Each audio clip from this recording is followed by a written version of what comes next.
E hoje vai ser muito especial, vocês pediram tanto essa live com a doutora Ana Beatriz, uma psiquiatra, best-seller, palestrante, multimídia, enfim, ela está em todos os lugares e ela manja muito de vários assuntos e as pessoas conheceram muito por ela falar de transtornos mentais, né? E um deles é o transtorno de personalidade antissocial, né? O psicopata. Então hoje nós vamos saber um monte de coisa sobre os transtornos mentais e o que é mito, o que é verdade, né? Como que é, de repente, o traço de alguns aí que ficaram bem famosos e um bate-papo bem tranquilo, bem leve, de uma maneira mais, como vocês sabem, mais fácil de entendimento para todo mundo e espero que seja útil na vida de vocês. Por quê? Porque talvez a gente consiga passar também a linguagem silenciosa dessas pessoas. Não só dessas pessoas, como de outras pessoas que muitas vezes precisam de nossa ajuda. A gente precisa se proteger de alguns, mas precisa ajudar outros, e é isso que nós vamos falar. Então, atenção, senhoras e senhores, que rufem os tambores, porque doutora Ana Beatriz... Ai, apareceu! Tudo bom, Ricardo? Tudo já melhor agora. Primeiro, eu quero agradecer imensamente por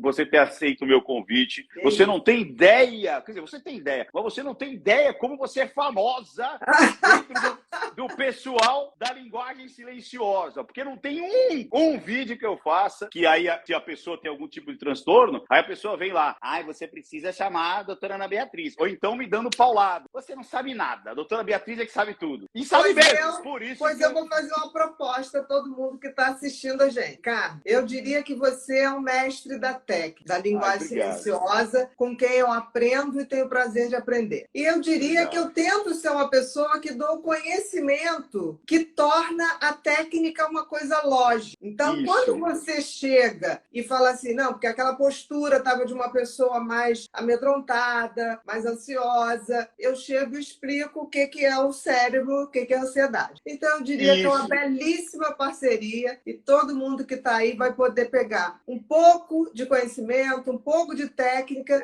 e usar na vida. Porque o pessoal fica achando que a gente é inimigo, né? Que tem uma competição. Primeiro que eu não sou médico, muito menos psiquiatra, né? Então, eu só falo da linguagem silenciosa e o que a linguagem silenciosa realmente consegue identificar, muitas vezes, de um comportamento diferente. Você fala, peraí, isso aqui não é de uma pessoa, vamos lá, entre parênteses, normal, né? Tem algumas coisas estranhas. E aí, obviamente, a psicologia, a psiquiatria vai lá e se chancela. Vocês estudaram para isso, né? Então, eu acho que... não cabe essa história. Essa história, para mim, de inimizade não existe. Quando a gente está no universo do conhecimento, a pessoa que não está disposta a passar o conhecimento, que não tem generosidade no conhecimento, ela vai implodir. Ela vai implodir. O conhecimento foi feito para a gente passar e para a gente somar. Então, assim, enquanto tiver gente falando de conhecimento, explicando coisas, dividindo o seu saber, não tem o que ter inimizade. Isso é fofoca. Claro. Isso é intriga. Não, e eu fico de verdade lisonjeado por você e tantas pessoas que são gabaritadas, são do mundo da saúde, são médicos, psiquiatras, aceitar falar comigo. Eu fico de verdade muito lisonjeado mesmo, porque eu falo, poxa, eu acho que eu estou fazendo a coisa certa, né? Então, estou indo no caminho ali. E você tem muitos livros, né? Você tem vários livros aí, inclusive, eu estava vendo mais de 2 milhões de livros vendidos. O primeiro foi, como é que chama? Mentes Inquietas. Mentes Inquietas. TDAH. Mentes Inquietas. TDAH, foi o primeiro, e eu diria que é autobiográfico, né? Que o primeiro caso que tem no livro é uma fonoaudióloga que sou eu, entendeu? Disfarçada ali.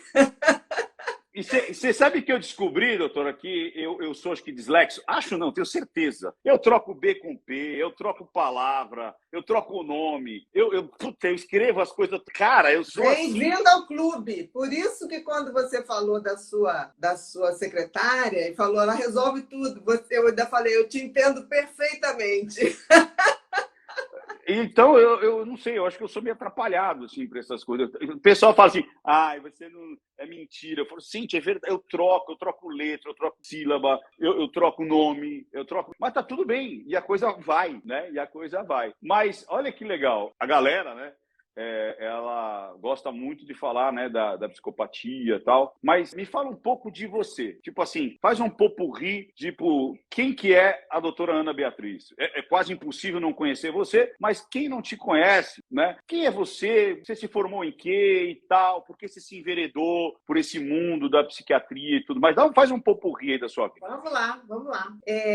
Eu sou a Bia, porque assim, até meus pacientes me chamam de Bia, não tem esse DR, nunca teve, nunca terá. Então, eu sou a Bia, sou uma pessoa que desde criança gostava de observar comportamento humano, gostava mesmo. Eu sabia que de alguma maneira isso ia fazer parte da minha vida. Eu era aquela amiguinha que todos os amiguinhos desabafavam. E eu não ouvia só como uma coisa de educação, eu ouvia como uma coisa de juntar pedacinhos, sabe? Tipo assim, por que ela está falando isso? Por que esse reage diferente daquele? E eu me lembro, raciocinando assim, Ricardo, com 7 anos, 8 anos, uma coisa estúpida. Eu falava assim, que coisa estranha. Eu achava estranho. Essa coisa de eu ser meio voyeur de gente. Eu literalmente era meio voyeur de gente. Então, assim, nunca me interessou assim, o que a gente vai fazer? Vai para Disney? Não, para mim era assim, para onde eu vou tem gente para observar? Isso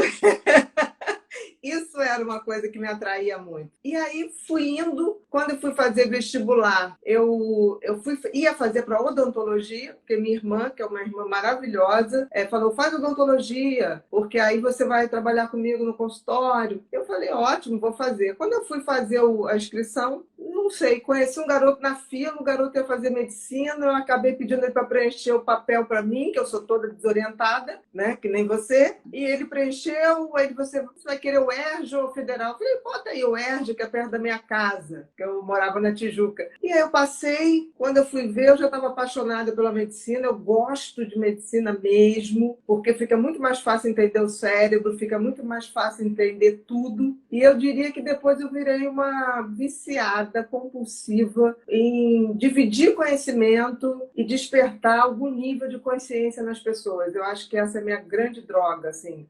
Eu não me admito, assim, que as pessoas passem pelo meu caminho, que elas não saiam uma pessoa melhor. Eu realmente tenho essa crença. Então, tem pessoas que saem até da minha vida fazendo coisas horrorosas, mas eu tenho certeza que elas tiveram todas as oportunidades para sair uma pessoa melhor. E isso me acalma e me dá paz de espírito. Então, a Bia é isso. Que legal, que bacana. Você sabe que a gente tem muita coisa parecida. Olha que coincidência, né? Eu nasci dentro de uma loja de calçado e num ambiente onde não tinham vizinhos. Então, era um centro comercial. Então, imagina, eu não tinha vizinhos. Então, eu não tinha crianças. Então, e eu era ávido por gente. Então, eu ficava observando do mesmo jeito. Pessoas entrando e saindo da loja, e personagens diferentes. E os filhos das pessoas que iam lá, que ficavam lá 20 minutos, 30 minutos comprando sapato, viravam meus grandes amigos de vida por 20 minutos. Então, eu tinha que rapidamente entender quem eram aqueles que eu podia dividir meu Falcon, dividir minhas revistinhas, e aqueles que eram o brigão, que eu tinha que me afastar. Então, isso me chamou muita atenção, né? E isso, engraçado, que foi indo para a minha vida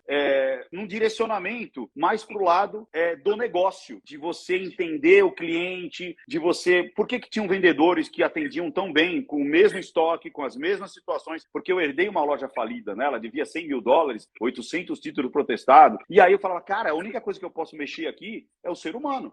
Eu não tenho outras coisas para mexer, só o ser humano. E aí eu fui testando e vendo que cada um funcionava de uma maneira diferente, né?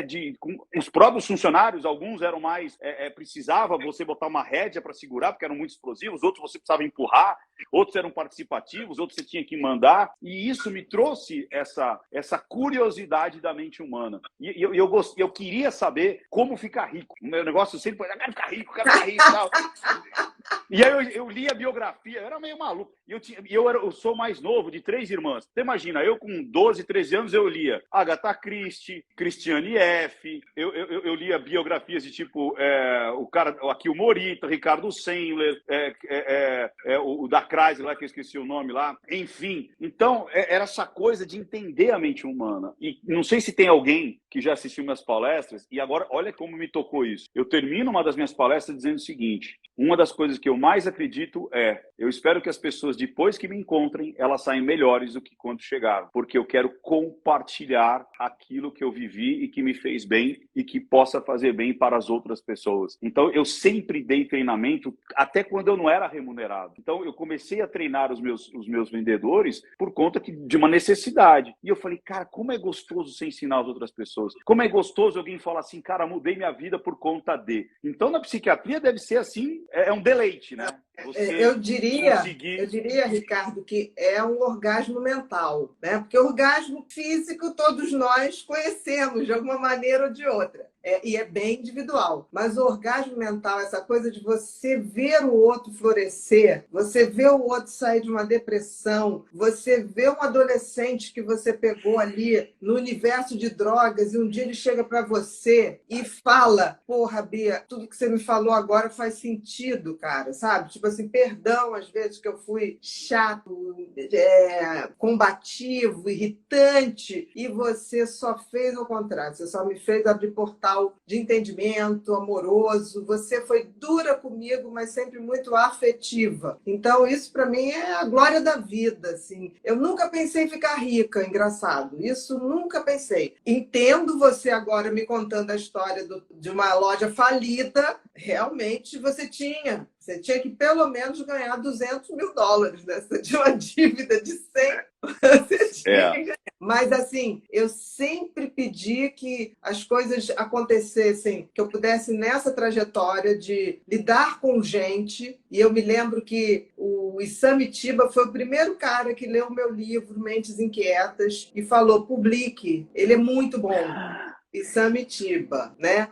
Sim, conheço. Sim. Já falecido, inclusive, né? É falecido e que foi um cara que me deu um super apoio. Ele falou, você não tem noção da maneira como você escreve. Vai por aí. Você tira, como se você tirasse o conhecimento da estante e botasse na mesa de jantar da gente. Eu achei aquilo tão bonitinho. Eu falei, Tiba, você está falando isso para me agradar? Ele falou, não, estou falando porque estou sentindo isso. Então, assim, eu vi que era por ali. E eu sempre pedi, assim, que não me falte nada, mas me deixe nesse caminho. E tem dado certo, Ricardo. Assim, eu não posso reclamar de nada da minha vida. Nada, nada, nada. E eu curto muito isso, sabe? É uma coisa que eu também sempre falo. Fala assim, cara, o complexo está na academia. Traduza isso da maneira mais simples possível. Para que tentar mostrar superioridade, trazendo termos difíceis, complexos, em outra língua?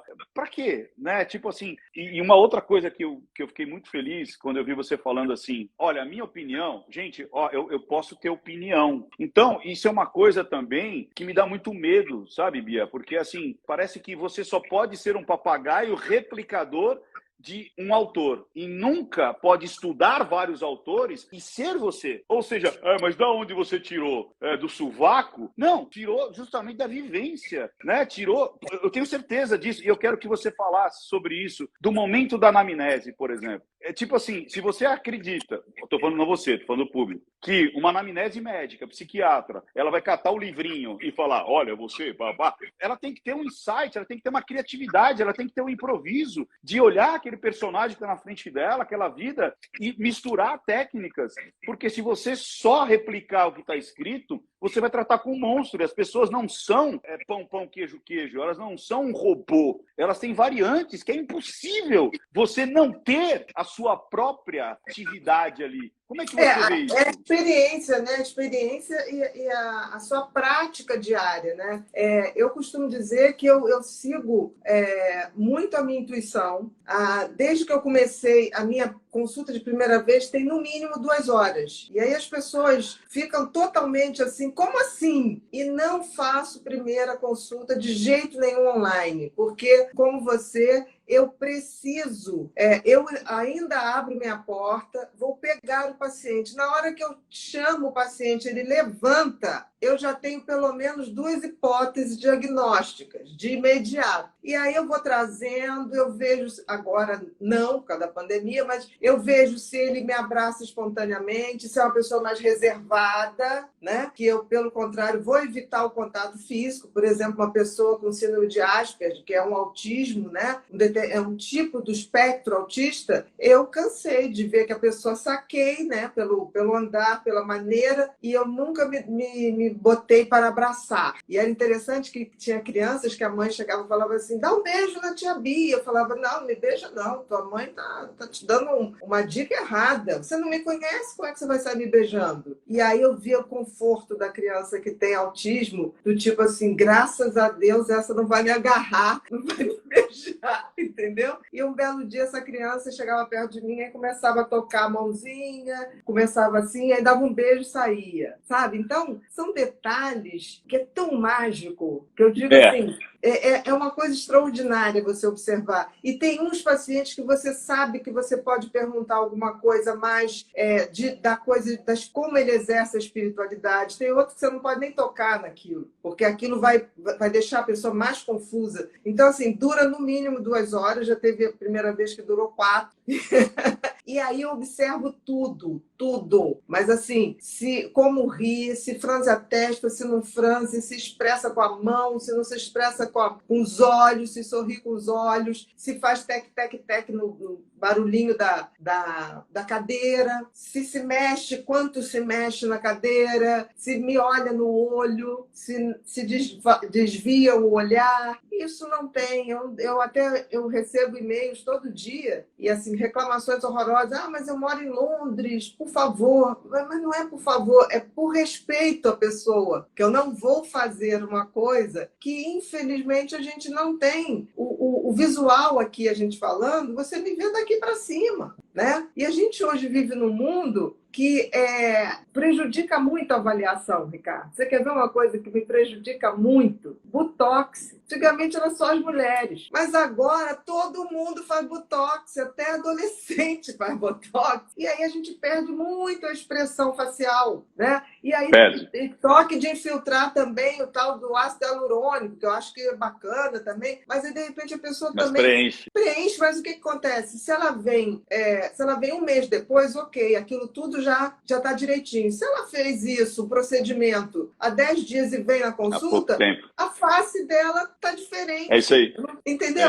E não sou crítica disso, não. Eu só estou colocando que são coisas que dificultam essa nossa avaliação. Dificultam mesmo, né? E olha que legal, como eu fico assim, muito feliz em saber o quanto, né, e você compartilhando isso, que a anamnese, a clínica, o consultório é importante para analisar desde o jeito que a pessoa se senta, do jeito que ela vem, do jeito que ela fecha a porta, que ela vai te cumprimentar, e você falando da face e tal, né? Até você falou da prega da depressão, né? A prega da depressão que não para. A pessoa fazia isso aqui. Eu botei botox tem 1 mês e meio, então não está fazendo, tá? Então eu vou fazer ao vivo aqui. A pessoa fica assim. Fica deprimido, chegava assim. E aí as pessoas chegavam e falavam assim, nossa, mas fulano é muito antipático, olha a cara dela. Eu falei, gente, fulano está deprimido. Ele não está antipático, ele está de mal com a vida, mas é ele, não é com você, entendeu? Então, eu acho assim, esse teu trabalho é tão bacana e eu fico tão feliz da própria sociedade de psiquiatria estar abrindo para isso, porque assim, vou fazer 56 anos agora, dia 31 de março, e eu me lembro que quando eu escrevi o primeiro livro, a crítica que eu recebi de alguns colegas foi: você está tornando o conhecimento muito facinho. Eu falei, mas vem cá, eu não estou escrevendo um livro para os meus colegas, porque para os meus colegas eu faço artigo científico, né? Eu estou escrevendo um livro para que as pessoas possam entender, né, o que elas têm e poder nos fazer médicos melhores, porque um paciente que já chega com informação, que já chega com dúvidas, que já chega com conhecimento, ele é totalmente diferente. A reação é totalmente diferente. Quando o paciente chega aqui e fala, eu trouxe uma listinha, eu falei, graças a Deus. Ou então fala para mim, posso gravar a consulta? Claro que pode. Nada do que eu ia falar, eu deixarei de falar, porque está sendo gravado. Então, assim, isso deixa a gente muito à vontade, porque o objetivo é o paciente ficar bem. Eu costumo dizer que a gente é meio lobista de alguém ficar melhor. Ok. E tem pacientes que falam assim, mas eu sei também que o yoga me ajudou, que a meditação. Eu falei, tenha certeza. E não queira dizer quanto por cento foi da Bia, quanto por cento foi da meditação, quanto por cento foi de oração. Porque, olha só, o objetivo final é você estar melhor, estar limpo. Eu não quero esse percentual. Não quero nem saber. Não, porque minha mãe disse que foi mais. Isso é besteira. Ninguém é mais ou menos. Boa. O importante é que você está melhorando. E isso eu fico muito feliz. E a pecinha, né? A pecinha. É como você falou, é uma pecinha disso, daquilo, da outra, aquilo, outro. E eu achei muito legal, né? Eu vi uma entrevista sua falando, inclusive, da espiritualidade, né? O quanto que isso faz bem. E se faz bem, por que não? Né? O homem, minha base é junguiana. O Jung falava o seguinte, né? Que antes de ser homo sapiens, nós éramos homo religiosos. Porque desde os tempos imemoriáveis, o homem busca essa ligação. Que pode ser uma ligação do sagrado, que na realidade pode ser uma ligação do self. Porque o self e o sagrado tem a mesma conotação simbólica para a mente humana, que é aquilo que extrapola o que é físico, é o metafísico, ou seja, aquilo que a gente não consegue explicar. Aí veio o 7. Mas não consegue explicar porque a tecnologia ainda... Tá bom, mas a gente não consegue. E é uma necessidade do ser humano, né? Porque tem gente assim, se você me perguntar, Bia, qual é a sua religião? Não tenho. Mas se você me perguntar, e a sua fé? E a sua crença em algo? É infinita, né? Agora, eu consigo, tipo assim, leio muito, gosto muito de Jung. Sinal, outro dia eu estava conversando com um amigo, que ele é físico, e aí a gente estava falando de Jung, de Freud, não sei o quê. Eu falei, olha, vou te dizer uma coisa, a humanidade, e principalmente a área de psicologia, psiquiatria, a gente deve um perdão ao Jung, porque ele foi muito além de Freud. E a gente parou ali no Freud, e a gente ficou, e a gente fez do Freud um deus. Eu acho que o Freud foi um pioneiro, mas Jung estava muito além, né? Concordo. Quando você vai ler Jung, você fala, esse cara sacava da dimensão física, mental, espiritual. Eu acho que a gente vai absorvendo um pouquinho de cada conhecimento e todos são sensacionais. Eu sempre digo, não tem ninguém que saiba tudo, mas todo mundo sabe um pouquinho. E eu não me incomodo de ser esse pouquinho, entendeu?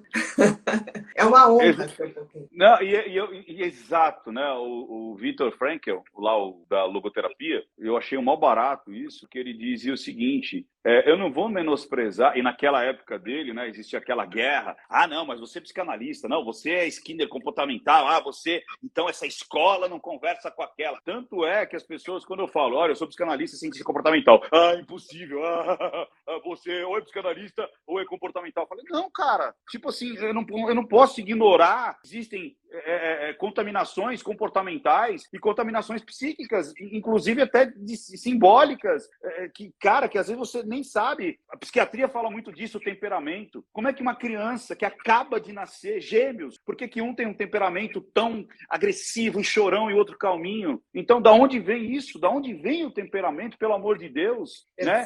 Então, então, essa coisa de acreditar que tudo é célula ou tudo é espírito é uma loucura para os dois lados. Né? Com certeza. As coisas... A gente convive entre, como você falou, o biológico, o físico, né? O hormônio, o espiritual. E o espiritual. Com né? certeza. Essa coisa que é inominável, mas a gente sente. É como você falou, é a fé, a transformação. E aí cada um dá o nome que quiser. Cada um se sente confortável com vários recortes do religare, mas que ele existe. Não tem como você... Até porque, que eu brinco muito, né? Da indução, né? Tipo assim, o quanto a mente transforma o físico. Vamos fazer um testezinho básico, você já até sabe o que é, né? Que é o seguinte, pessoal de casa, vamos fazer um testezinho básico aqui. Então, imagina o seguinte, todo mundo fecha o olhinho. Doutora, não precisa fechar o olhinho. Todo mundo tem... Não, mas fecha também, não tem problema. Então, fecha o olhinho, todo mundo fecha o olhinho. Isso. Bom, legal, conta de 5 a 1, 5, 4, 3, 2, 1, fecha o olhinho, bem calminho, só ouve a minha voz. Por favor, você que está em casa, para de teclar. Agora imagina que você está na mesa, assim, na cozinha da sua casa, aquela cozinha conhecida, aquela cozinha ali, onde você já conhece, aí você senta ali à mesa, né? Então você tem a mesa na tua frente ali, e aí você coloca um limão, né? Um limão bem verdinho, bem na tua frente ali. Agora coloca mais luz nesse limão, isso. Deixa ele mais verde, mais real ainda. Isso, olha que limão. Aumenta ele, faz ele ficar do tamanho de uma laranja. Olha, você tem essa capacidade criativa. Então, aquele limão bonito ali, né, do tamanho de uma laranja. Agora, mentalmente, você corta esse limão, né? Corta o limão e com uma das mãos você pega esse limão e cheira. Agora morde o limão.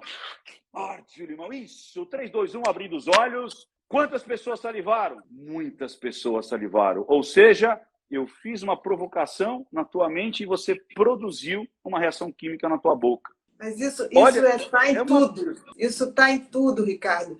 E você está falando uma coisa que eu falo tanto, né? Nós não podemos ser resumidos por nenhuma escola, né? O ser humano é maior que isso, bem maior que isso. E é óbvio, por exemplo, eu gosto muito de Freud, mas Freud não teve acesso a exames de neuroimagem para a gente ver que tem uma coisa muito mais complexa. Então, assim, eu sou muito agradecida a todos os que vieram antes e puderam me passar esse conhecimento, mas definitivamente nenhuma escola vai nos traduzir, porque nós estamos em processo constante de aprendizado, de ampliação.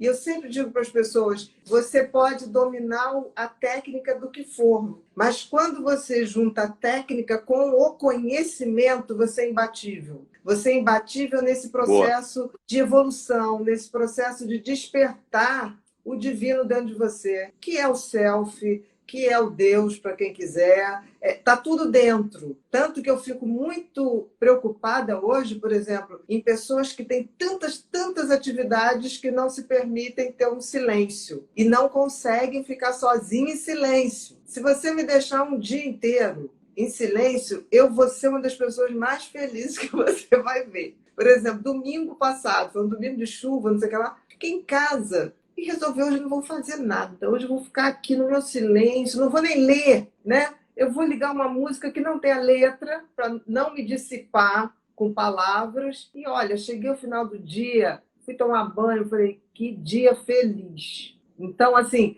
esse silêncio é onde a gente se encontra. Eu vejo as pessoas terem um medo da solidão, um medo do conhecimento. Ao mesmo tempo, isso reflete muito o medo. As pessoas querem certezas. As pessoas querem, eu sou da escola tal. Então, todas as respostas da minha vida estão naquela escola. Bullshit. Nós não vamos ter certeza nunca de nada, sabe? Eu costumo dizer assim, por isso que eu falo muito assim, olha, eu acho, eu tenho impressão. E aí muita gente, quando eu falo isso, bota assim, há muito tempo. Doutora, a senhora não fala eu acho, porque desqualifica o seu saber. E eu não respondo, né? Porque eu acho que a pessoa tem todo o direito de falar isso, mas internamente eu falo assim, que coisa boa que eu ainda tenho a certeza que eu não sei quase nada, entendeu? Mas o que eu acho engraçado é isso, eu estava falando hoje de manhã, né, numa palestra que eu estava dando, né, para uma franqueadora, dizendo o seguinte, né, que o sábio, ele tem certeza que falta muita coisa para ele aprender, e o ignorante acredita que já sabe tudo, que ele é imutável. Então, é sempre assim, né? Você percebe que o sábio, ele tem essa abertura porque ele tem a consciência que muita coisa lhe falta. E o ignorante é aquele que, não, eu já sei tudo, não precisa ouvir mais ninguém, sobre isso eu já li tanto, então eu não preciso. E você falou uma coisa bem legal, que eu costumo dizer o seguinte, se você fosse morrer hoje, o dia teria valido a pena? Então eu me provoco com isso. Todo dia eu faço essa pergunta e todo dia eu falo, valeu a pena. E tem uma coisa que eu faço um pouquinho diferente, Ricardo. Para mim, assim, a vida é uma viagem de trem, tá? Exatamente uma viagem de trem e que desde pequena eu tenho o mesmo sonho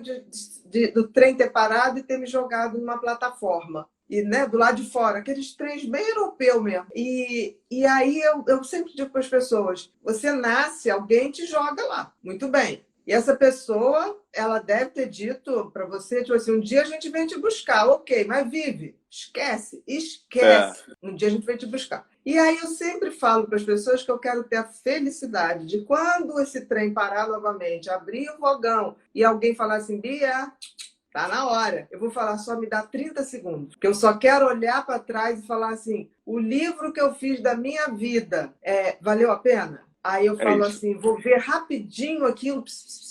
Eu falo, não, vamos embora. Tá limpo, tá limpo. Deve ter um capítulo ou outro que a gente dispensa, mas no todo ele dá para ler, entendeu? É isso.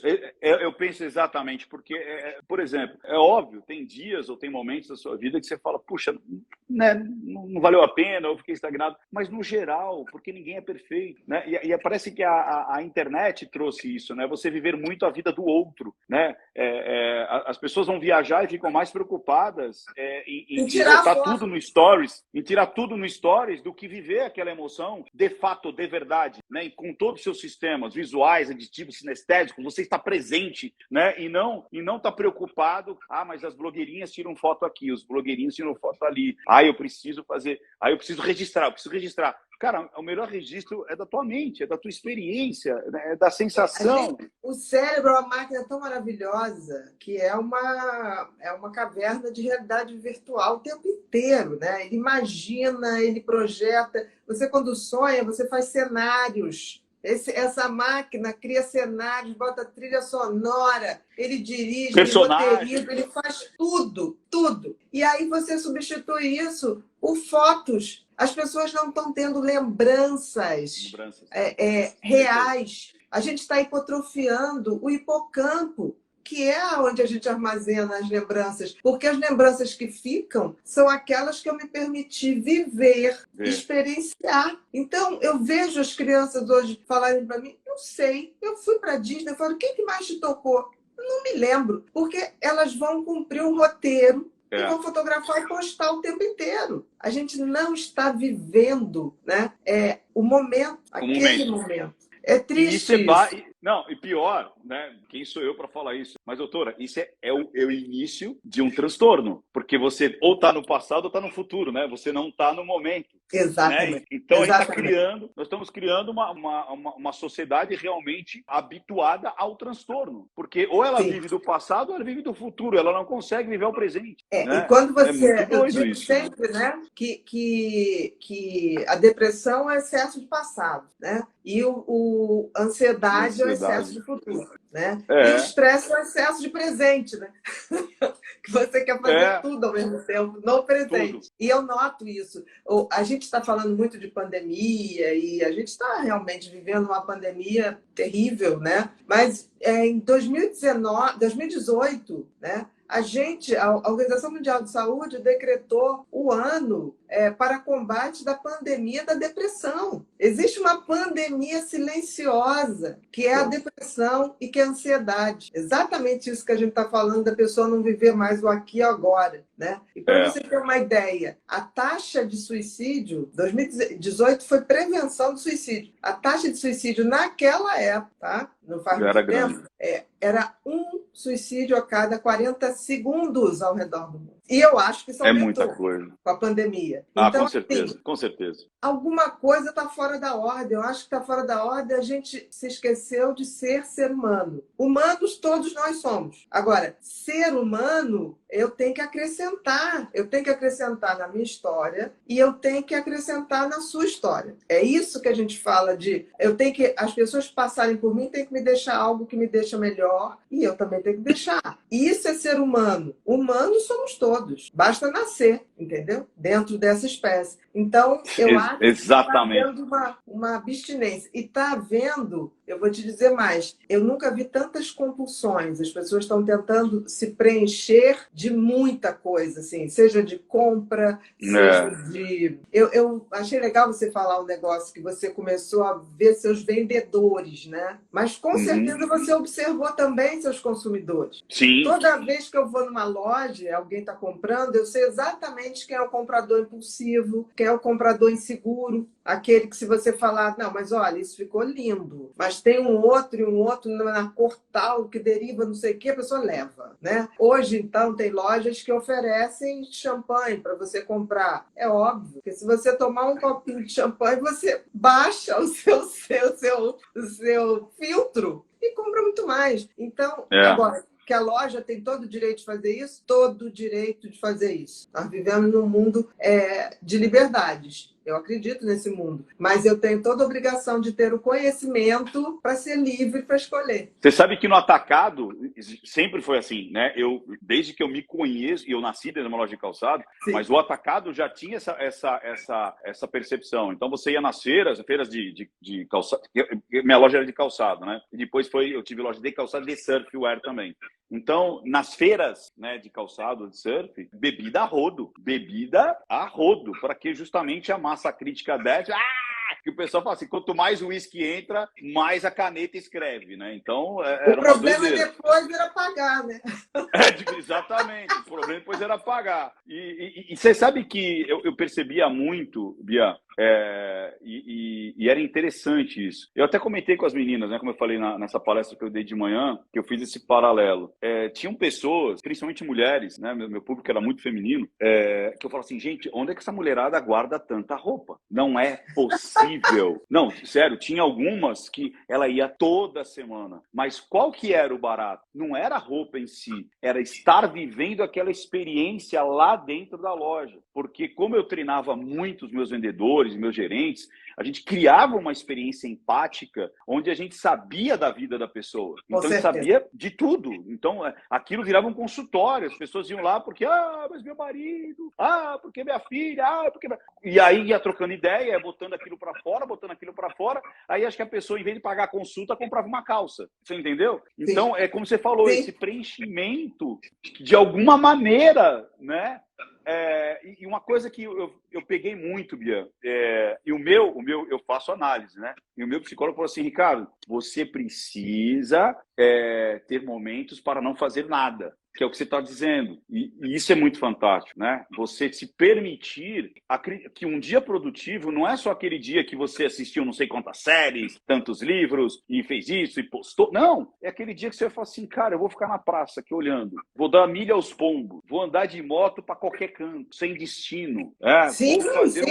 Aquele conceito da Madsen, né, que é o ócio criativo. Eu sou totalmente a favor do ócio. O problema do ócio criativo é que as pessoas acham que fazer nada é não fazer nada. Fazer nada é encontrar com você. Se você não tá, se a tua estrutura, a tua essência não tá bacana, ninguém suporta. Porque não tem acolhimento, não tem para onde ir. Por exemplo, os teus clientes iam na loja para serem acolhidos. Isso. Na realidade, era isso, entendeu? E eu fico vendo, às vezes, como o comércio, às vezes, trata mal as pessoas. Eu falo, gente, é uma burrice. É uma burrice. Porque o cara, ele, às vezes, não quer comprar, mas ele quer ser visto.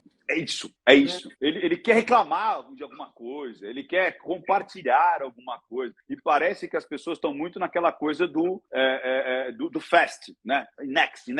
Não, cara, se você dá um pouquinho mais de atenção, a pessoa fala, nossa, aqui o ritmo é diferente, é o low profile, né? É aquela coisa Exatamente. E aí a pessoa fala, opa, aqui eu desacelero. Não é aquela loucura de próximo, né? Tipo o Big Mac, né? Você quer comprar próximo. E que você se sente um objeto mesmo, né? Tipo assim, você vai num lugar desse, se você parar um pouquinho, a pessoa não olha no teu olho, né? Aí dá uma sensação de que você não é um ser humano, você é um objeto. Então, por exemplo, quando eu vou num lugar que o vendedor, mesmo a loja estando cheia, ela olha no meu olho, ou o vendedor dá um sorriso, cara, isso pra mim, eu falei, esse cara eu contrataria, sabe? Aquela hora que ela fala bom dia, mas ela olhou no teu olho, não é aquilo decorado e automático, entendeu? Que é tipo, fala bom dia, assim, bom dia. Bom dia. Não, bom dia já tá assim, no computador, bom dia, né? Só desejo o quê? Eu tô aqui na frente, a pessoa tá olhando pra cá e digitando. Olha que loucura, nós estamos há praticamente 50 minutos e a gente só fez o prólogo.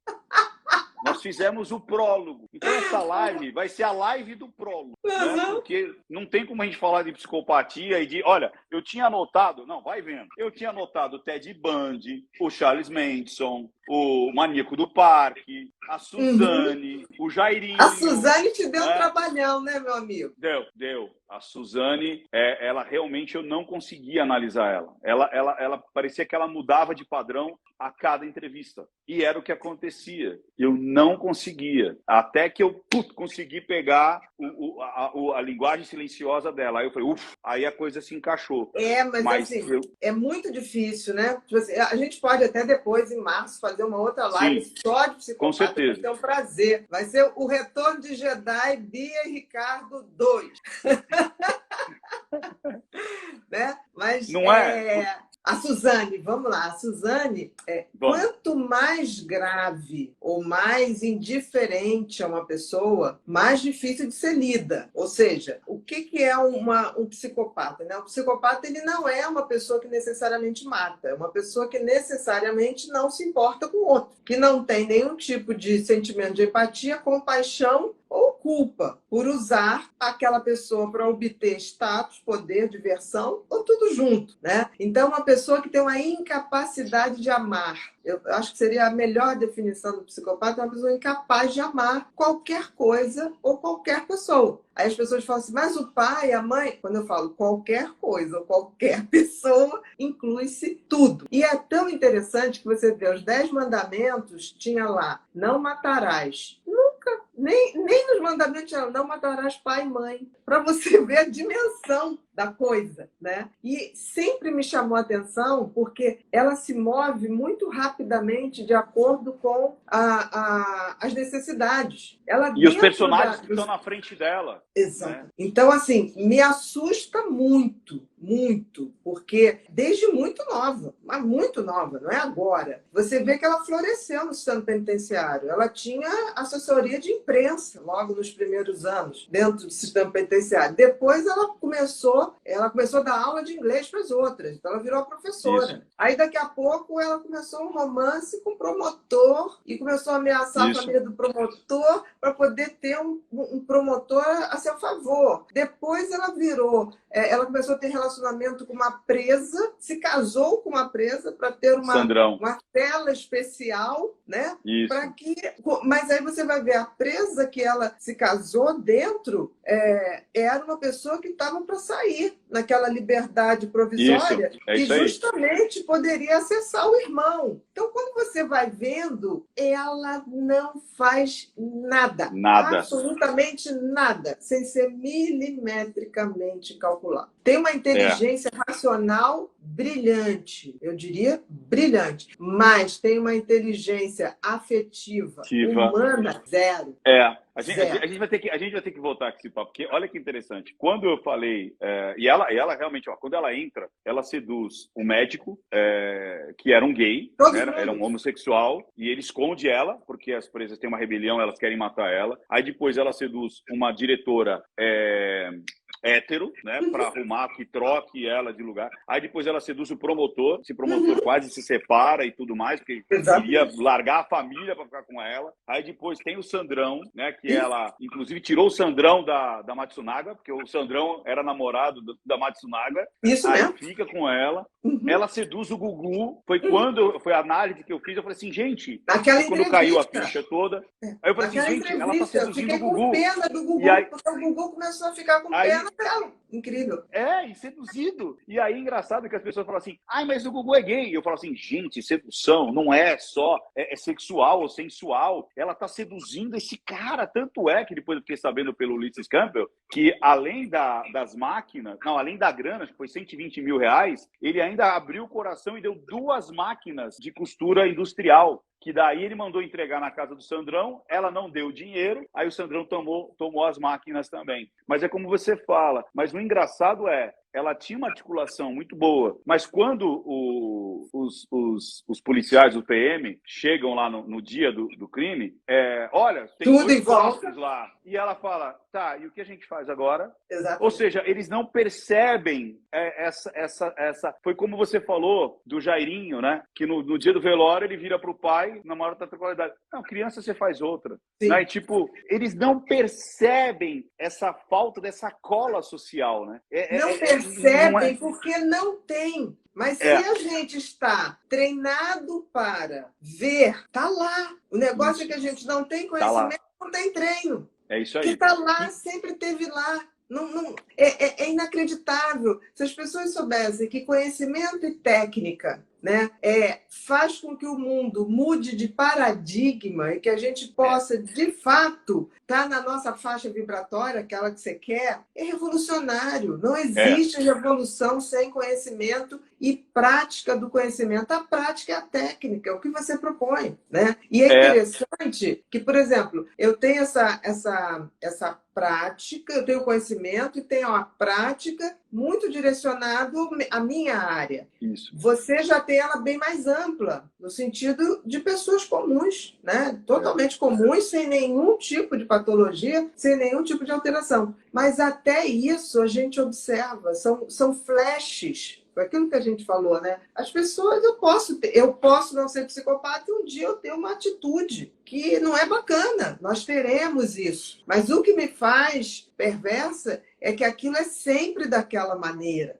né? Quantas vezes você já não fez alguma coisa que você falou, putz, eu não devia ter feito isso. Se eu pudesse voltar atrás, eu não faria. Isso é ter arrependimento, isso é ter culpa. Isso o psicopata não tem. Então, o psicopata, ele acha, e ele é muito sedutor, não tem nada a ver com sexo, tá?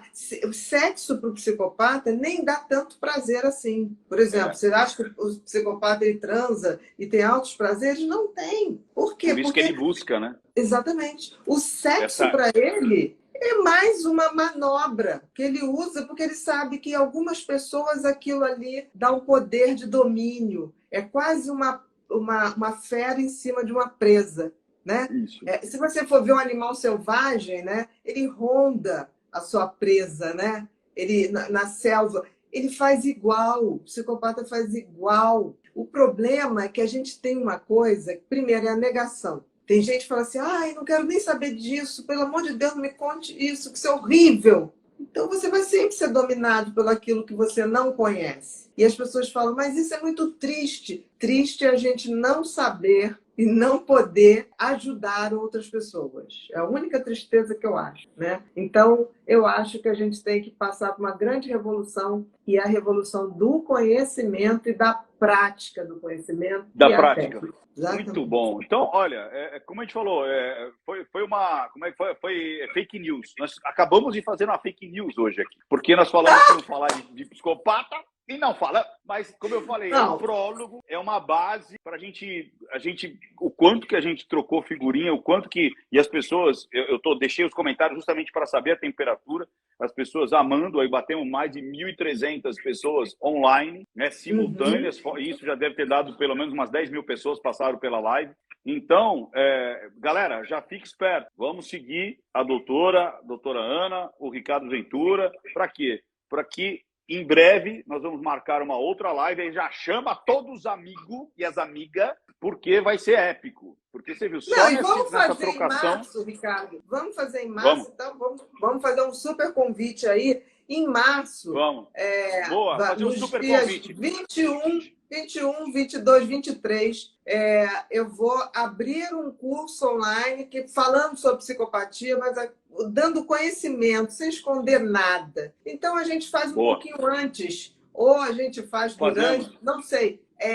Porque é importante você ver que você teve dificuldade com o psicopata, porque é difícil. Sim. As pessoas falam assim, eu reconheço. Não reconhece, não. Não tem psicopata que não seja charmoso, é muito difícil. que não seja sedutor. Ele, na Espanha, sabe como se chamam os psicopatas? Camaleões sociais. Olha só. Porque são isso mesmo. Porque ele é capaz de se transformar em qualquer personagem que você queira. Que você queira, é isso aí. A vítima olha para ele e fala, cara, eu confio nessa pessoa. Então, Exato. já está uma promessa. Depois vamos marcar, vamos costurar essa data direitinho. Vamos. Para a gente falar desses vários casos. Porque tem vários mitos, vamos falar, né? de todos os casos, né? Mas porque posso tem te muitos dizer, o melhor, eu sugiro que as pessoas deem uma olhadinha numa série que teve aqui no Brasil, que acabou ficou numa faixa de horário muito ruim, chamada Dupla Identidade. A Dupla Identidade foi uma minissérie feita até